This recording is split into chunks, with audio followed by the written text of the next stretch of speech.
Welcome to the Talk podcast with ideas strategist Linda Reed-Enever. Talk is where we chat about ideas and inspiration you can use to market your business.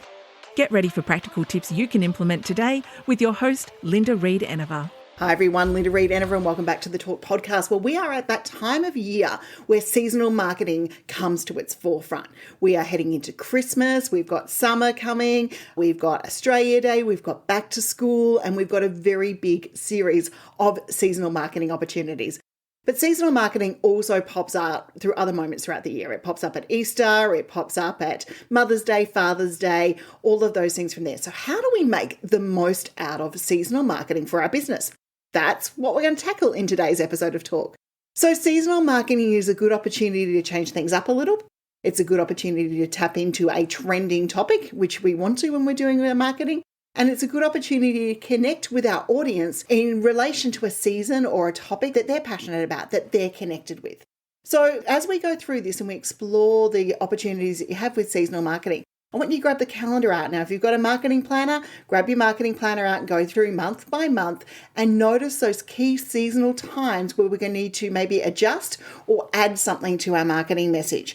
You might look at international days, you might look at seasons, you might look at collections, you might have a spring or a summer collection coming along the way, and you want to make sure that you've jotted all of those things down in your diary or your marketing planner, whatever you're looking at doing. I'm going to suggest the marketing planner because it's my favorite tool.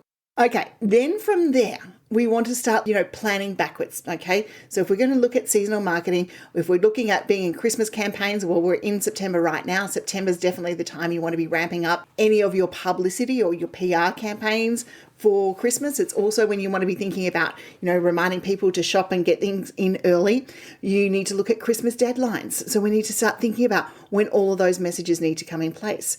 We also, when we look at seasonal marketing, also need to make sure that we've got the product and the stock to cope with that marketing within our business as well. So it's another handy little check. So now we've actually, done a little bit of planning, a little bit of forward thinking. The next thing when it comes to seasonal marketing is looking at the tone and the style that people tend to relate with. And does that match our business tone and our business style? Or are we going to have to flex too far off the zone to be able to get into that?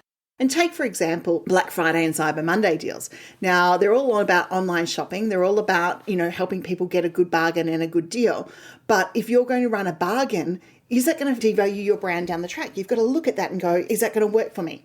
My approach particularly to Black Friday or Cyber Monday sales is to maybe launch something new, do it at a discounted price and do that through the launch so that you don't offend any past people who've bought that product or service, and you maybe can attract some new customers by jumping into that seasonal marketing trend where people are looking for those amazing deals over Black Friday and Cyber Monday.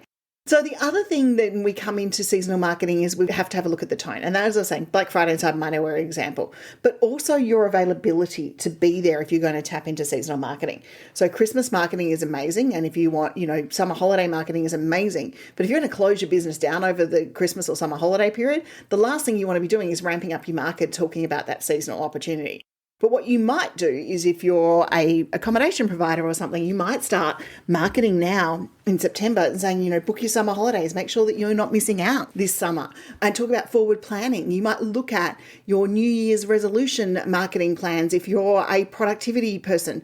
And you might have a look at what do I need to put in to my campaigns about getting organized or goal setting for the new year? How can I help people make the most out of those things there as well? So seasonal marketing is all about tapping into the trends. So we tap into the trends, we tap into the tone, we combine our message in there. And then the other thing is seasonal marketing quite often brings with it colors. So if we can tap into the colors, then that allows us to visually connect with our people, with that autumn campaign, that summer campaign, that Christmas campaign, and using the right colors that would match from there. So where does seasonal marketing fit in with evergreen marketing? Well, it fits in from the opportunity that hopefully if your seasonal campaigns work really well, you can repeat them again and again. Okay, so it's about using categories, using social programmers to schedule things out and drop them in and drop them out. Like I love Reed-Enever for being able to drop in a campaign or drop one out, for being able to track those results and see what works this year and then repeat it in the following seasons. And that comes down to things like financial year for accountants, end of financial year, end of year budgeting, all of those tips. There are so many seasonal opportunities on the calendar. It's all about getting them down, making the most of them, and then writing good evergreen content that you can use year on year to tap into seasonal marketing for you and your business. Until next time, I hope these tips have helped you, and subscribe to the Talk podcast to make sure you get our latest updates and marketing tips direct on your favourite podcast. Thank you for listening to another episode of Talk with Linda Reed-Enever. Make sure you subscribe via your favourite podcast app so you don't miss the next great episode. You can find more ideas and inspiration at lindareedenever.com.au.